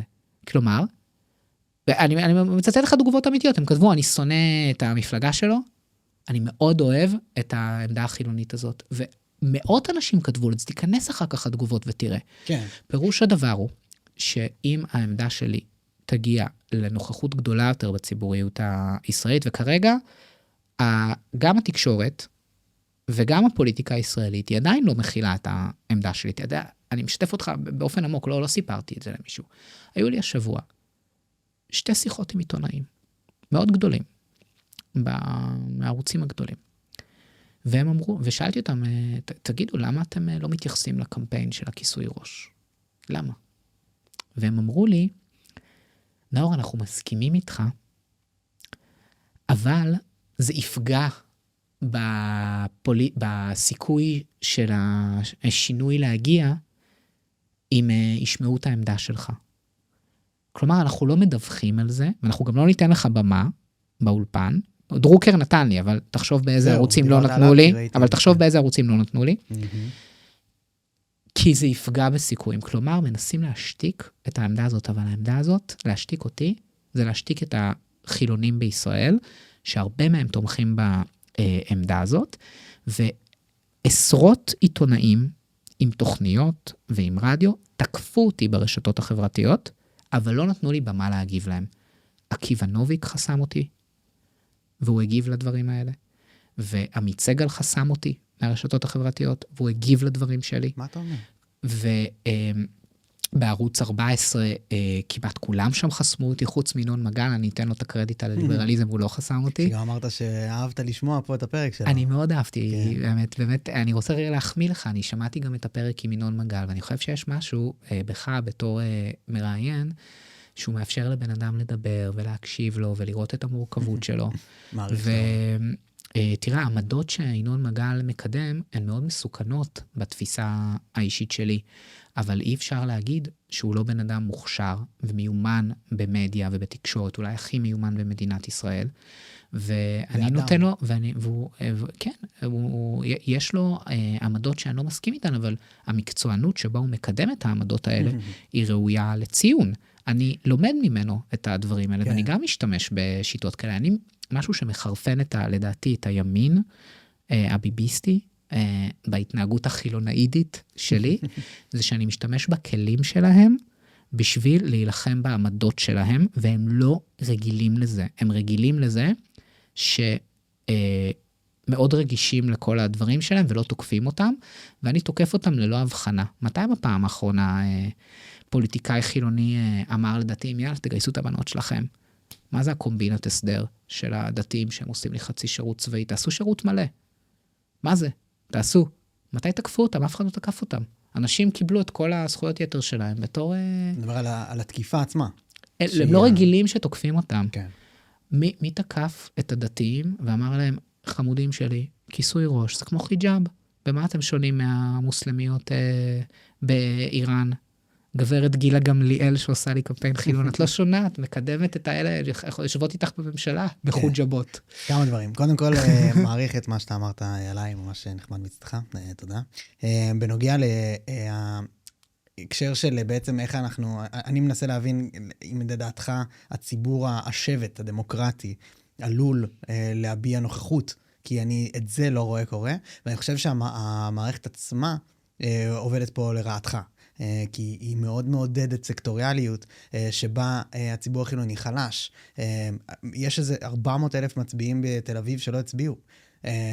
החרדים הולכים פשוט כי אמרו להם, ואני לא אומר את זה אפילו עם ביקורת, זה פשוט ככה זה. מאוד מאוד שבטיים וקהילתיים ומצביעים, ומקבלים בתמורה לזה סכומים מאוד מאוד גבוהים, דואגים להם. אני לא מבין אני מבין למה חילונים, הרבה מהם לא הצביעו. היה להם אופציה מלהיבה. ממש לא. להצביע, אני נלחם על הזכויות של החילונים, וזה ילהיב. אתה חלק אבל ממפלגה שעושה הרבה גם הפוך. אתה יכול להגיד גם את הביקורת שלך על פוליטיקאים חילוניים, ועל המפלגה, ועל כל האנשים שהובילו אותנו, אבל אני לא מתעסק ולתקוף אותם. הבעיה שלי היא עם החרדים, ועם הדתיים, ועם המסורתיים, שיותר מדי נוטים לכיוון של החרדים והמשיחיים, ואני רוצה גם לקחת אותם אליי. אני חושב שהדרך לעשות את זה ולהלהיב, זה לא להתנצל ולהיות בטוחים במי שאנחנו ומה שאנחנו. כשאני מדבר על אבולוציה, כשאני אומר בעזרת המדע, כשאני אומר בפרהסיה שאני לא מאמין באלוהים, ושאני חי עם בן זוג, ושאני דופק שרימפס בשישי בערב, אני משדר לצעירים ולמצביעים שאני גאה במי שאני ובמה שאני. ומי שגאה בעצמו ובטוח בזהות שלו, לא תוקפים אותו. מי שמתרפס, מי שמתחשב כל הזמן ברגשות של הדתיים, ידרכו עליו. וכל הפוליטיקאים המכהנים מהצד שלנו, הם שותפים עתידיים שלי, ואני מתכוון לתקוף רק את החרדים, ואת הדתיים, ואת כל בן אדם שמשתף פעולה עם הכתות האלה. ואני רק מבקש להזריק את העמדה שלי לתוך המערכת הפוליטית, ומספיק שתיטע אותי בתוך המערכת הפוליטית, ואתה תראה שיותר ויותר כוח יצבר סביב העמדה הזאת. פוליטיקה היא דבר דינמי, היא דבר משתנה. אנחנו חיים במדינה שיש בה תקשורת היום שהיא דיגיטלית, שהיא חופשית, וזה היתרון שלי. אני לא נהניתי מזה שערוץ 12 או התקשורת הממסדית גיבתה אותי, אלא עשיתי את זה למרות זאת, כן. כמו שאתה צמחת ויצרת משהו שזכה לעשרות מיליונים של צפיות, כי אתה החלטת. אף אחד לא בא ואמר לך, אני אתן לדניאל לושי במה. אתה יצרת את הבמה של עצמך, וגם אני יצרתי את הבמה של עצמי, ושינוי היום יכול להיות מאוד מאוד מהיר. יש פה כן את ההבדלה של בעצם מה שאתה גם אמרת עם הצל, הדוגמה הזאת של בעצם מאוד מאוד גיבו אותך, יש הבדל בין מה שקורה ברשתות למה שקורה בפועל, בטח בקלפי, זה בדרך כלל לא בהתאמה. עוד משהו שמעניין, זה שרשתות מסוימות מעודדות את התגובות החיוביות, בשונה מהתגובות השליליות, ויש כאלה שעושות הפוך. נכון. אני ממש ניתחתי את זה, אגב, מבחינת דאטה, תראה, אני יצאתי אני די בפנסיה, מגיל 33 בערך, אני כבר לא כל כך צריך לעבוד, אני בניתי חברה שהיא פיתחה התמחות בקהילות דיגיטליות ובבנייה שלנו, אז אני מאוד מאוד קשוב לדאטה. בזכות החברה הזאת יש לי עוד הפנאי לעסוק בהפרדת דת ממזומן. ובאמת אני רואה שבפייסבוק בערך 90% מהתגובות שלי הן חיוביות לחלוטין, כי זה מראה אותי לאנשים שיחסית מסכימים איתי. טיקטוק. אבל טיקטוק ואינסטגרם זה בערך 58-60% חיובי. אבל 40% זה סתנה צרופה. כי זה חושף אותי להרבה אנשים שגם לא מסכימים איתי, ויש, היום ההמשך הלו"ז שלי זה להגיב לעשרות סרטוני תגובה שאנשים עשו עליי ברשתות, ואני מגיב לכולם, וזו הדרך לנהל דיון ציבורי, אבל פשוט העמדה שלי עדיין לא נומקה ולא נשמעה, ויש המון דרך לעשות. ואם אתה חש סקפטיות לגבי כמה חודשים הקרובים, אני יכול להבין אותך, אבל העמדה שלי בכלל לא יוצגה, ועכשיו היא תיוצג. אפילו מהאזורים הליברליים תקפו אותי השבוע, אבל כל מי שתקף אותי גילה מהר מאוד, שיש ציבור חילוני עם הרבה מאוד רגשות, שיגבה את העמדה הזאת. זה לא קשור אליי. כל פוליטיקאי שהיה מביע את העמדות שלי, אז זוכה לגיבוי הזה, אבל הם לא היה להם אומץ. מה בנוגע באמת למנהיגים הליברליים? ספציפית, בוא נלך על יאיר גולן.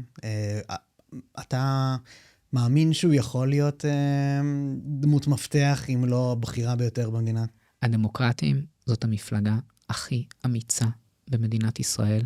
יאיר גולן, מה שאני מעריך בו, בטירוף, זה שהוא לא שם על אף אחד, והוא אומר את מה שהוא חושב, גם אם יהיה לזה מחיר. ונעמה לזימי היא אישה אמיצה, שאומרת את כל מה שהיא חושבת, וגלעד קריב, ואפרת רייטן, והם עומדים מול מכונה שמנסה להוקיע את העמדות שלהם, והם לא שמים עליה, ואני חושב שזאת העמדה הכי הכי אמיצה שיש, אני רואה בו כמנהיג. באמת? ב-7 באוקטובר, בן אדם מבוגר לקח את הרכב שלו, והלך והציל חיים. מה נתניהו עשה ב-7 באוקטובר? הוא התכנס עם הצוות שלו, והחליט איך להפעיל את מכונת הרעל, ואיך לייצר נרטיב, שתוך כמה שנים הוא לא יהיה קשור בכלל ל-7 באוקטובר. יאיר גולן, יש לו 5 ילדים, ש4 מהם, לדעתי, קצינים בצבא, והוא העלה פעם אחת תמונה של איך נראית הכביסה שלו בבית עם מלא מלא מדים, ואיפה הבנים של נתניהו? הבנים של נתניהו בחול, אוקיי? אז שהם לא יטיפו לנו מוסר. שאלה קשה, אבל ראינו מה קרה הפעם שעברה, שמנהיג כביכול דמוקרטי, גנרל דמוקרטי, הצליח להיות ראש ממשלה במדינה הזאת. לדעתי זה נותן תוקף לבעצם החוסר התכנות אולי של הנהגה ליברלית במקום הזה, כי יש פה באמת כוחות מאוד חזקים, לאו דווקא ממסדיים, שיעבדו כנגד. תראה, רצח רבין היה כפייה דתית. בן אדם לקח את הכיפה שלו, ראה ממשלה שהייתה מורכבת מ-44 מנדטים של העבודה ו-12 מנדטים של חילונאים כמוני ממרץ, ופשוט רצח את ראש הממשלה, שרצה לפתור סכסוך מדיני בצורה לאומית ולא בצורה דתית, והוא רצח אותו, והרצח הזה היה כפייה דתית. שכל דתי ידע את זה ולא יזמין אותי לשום מעגל שיח איתו. זו המציאות העובדתית. השבוע פרסמו מודעת אבל שלי ושל יאיר גולן יחדיו, ורץ סרטון, ואני מצטט, השיר הזה יהיה בכל חתונה חרדית של נאור נרקיס הוא היטלר. הצד השני הוא מסית, הוא אלים, אני לעולם לא עשית לפגוע או לרצוח או לעשות משהו, והם עושים לנו את הדבר הזה, בצורה באמת, כן. יש מילה על זה באנגלית, unabashedly, ללא בושה.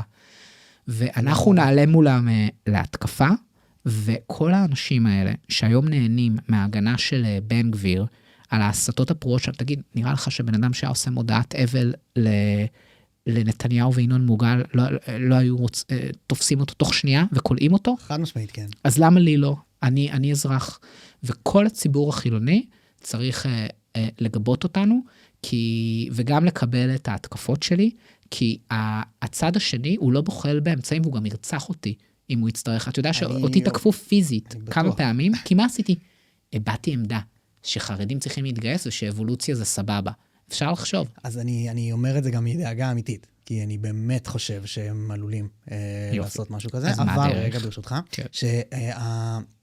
כן, יש בציבור שלי, החילוני, התל אביבי, אפילו שמאלני שממנו אני מגיע. הציבור הנאור. אפשר להגיד את זה, שאומר אמירות מאוד מאוד קשות, כמו רצונות לרצוח את ביבי, שמעתי, אתה יודע, בארוחות נאמר המון. אבל אני לא בא לעשות סימטריה ודברים בסגנון. אני אומר, הפוך, יש את הצד הזה, אבל לחיים שלך אני יותר חושש, בוא נגיד ככה, ושל יאיר גולן. תראה, לא כי אני מסכים. התשובה למה שקורה, זה להפסיק להתנצל, להיות חילונאים שלא פלורליסטים, אני אומר את זה בכוונה, אני לא פלורליסט כלפי לימור סון הר מלך, אורית סטרוק וסמוטריץ' וגפני וגולדקנופ, אני לא פלורליסט כלפיהם.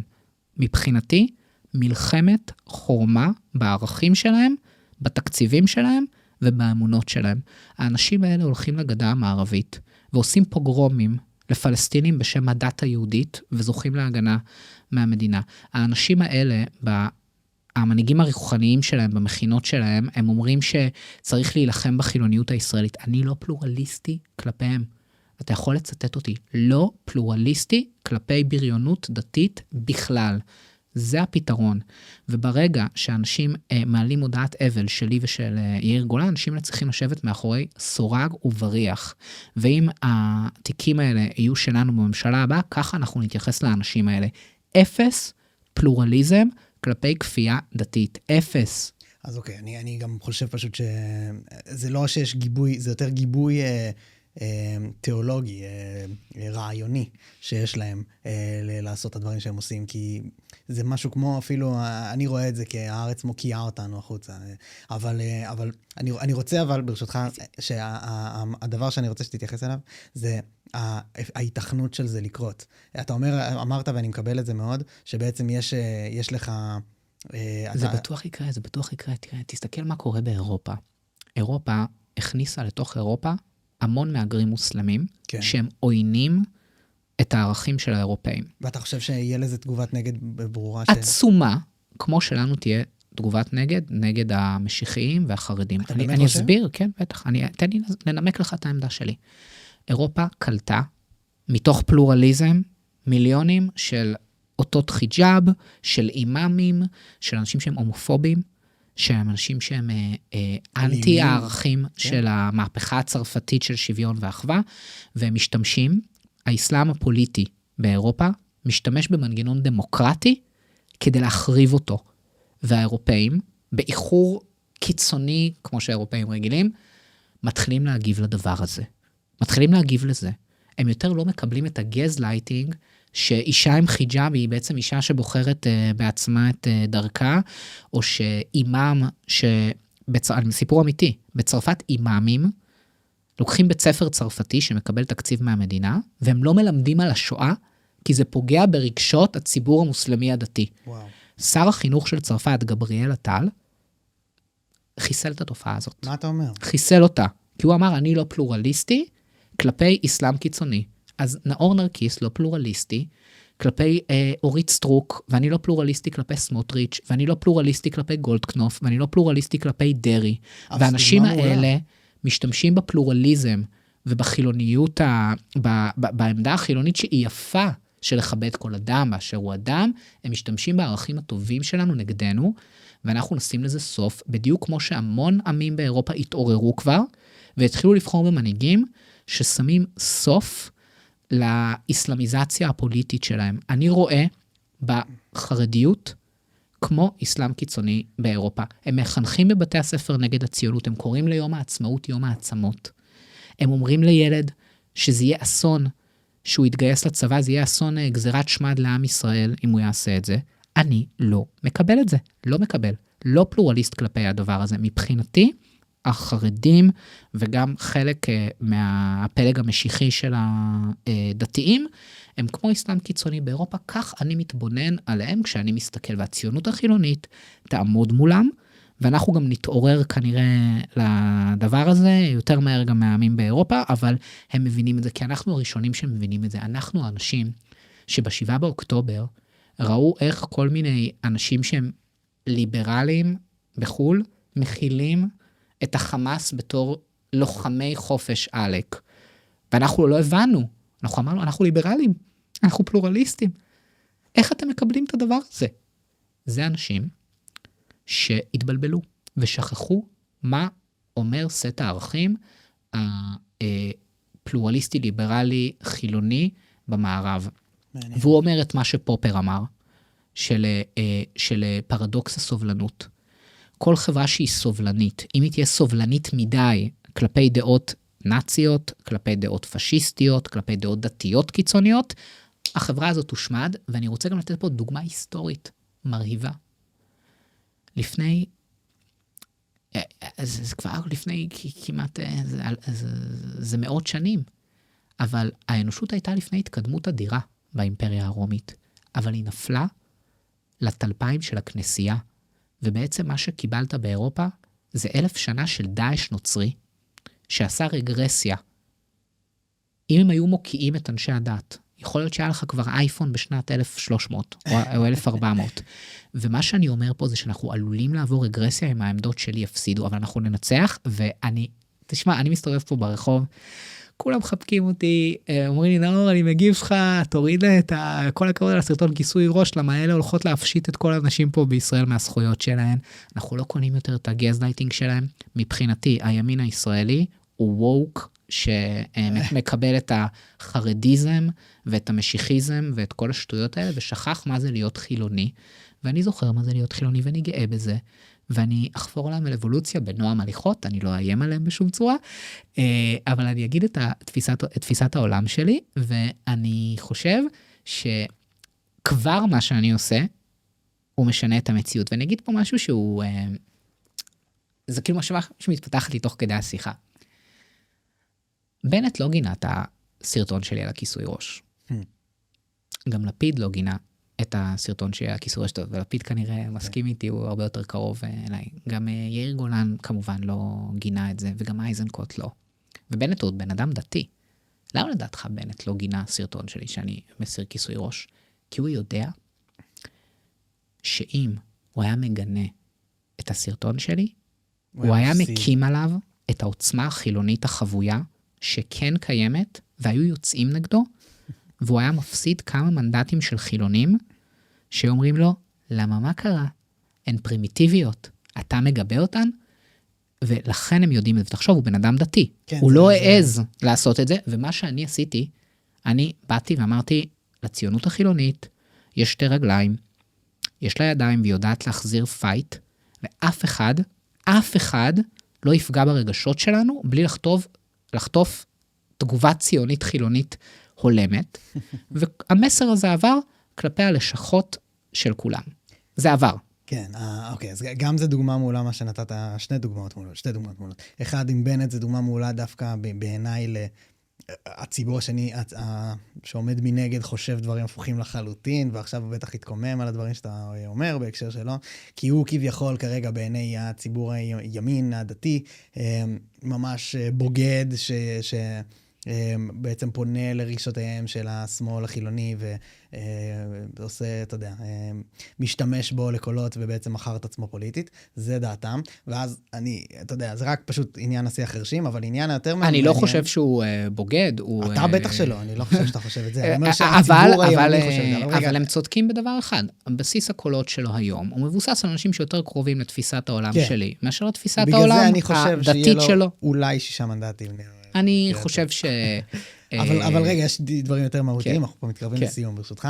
אז אחד זה בעצם האסלאמיזציה שאתה מתאר של אירופה, שאתה חושב שהיא מגיעה לסופה. אני הומו, אני חושש מזה. אני חושש גם כן, ואני חושב שפשוט, אני לא רואה את זה כמוך באופטימיות שזה הולך לכיוון חיובי, אני חושב שזה הפוך. שזה פשוט מעניין לאן זה הולך לכיוון של שינוי. תזכור שדמוקרטיות הן דברים שהם מאוד מאוד דינמיים. האירופאים לא עד כדי כך טיפשים גם אם הם באיחור. וגרמניה כן מחזירה ספינות לסוריה. בן אדם שלא מקבל את הערכים של שוויון להט"ב, שוויון לנשים, דמוקרטיה וחופש ביטוי, בן אדם שלא מסוגל לקבל קריקטורה נגד מוחמד והולך לרצוח לי את צ'רלי אבדו, שזה היה מקרה מכונן בהיסטוריה, בשנת 2013 זה קרה, אז האנשים האלה לא יכולים ליהנות מחסותה של הדמוקרטיה הליברלית. הם מבינים את זה באיחור. ההשוואה של זה לחרדיות מאוד מעניינת. זה בול אותו דבר. אבל אוקיי, אני ברשותך... נחשוב על זה. אני חושב, זו פעם ראשונה שאני חושב על זה ככה, זה באמת מעניין. מעניין איך יגיבו לזה גם, אבל לא אוקיי. 2 שאלות אחרונות ברשותך, זה בעצם שאלה אחת שמתחלקת ל2.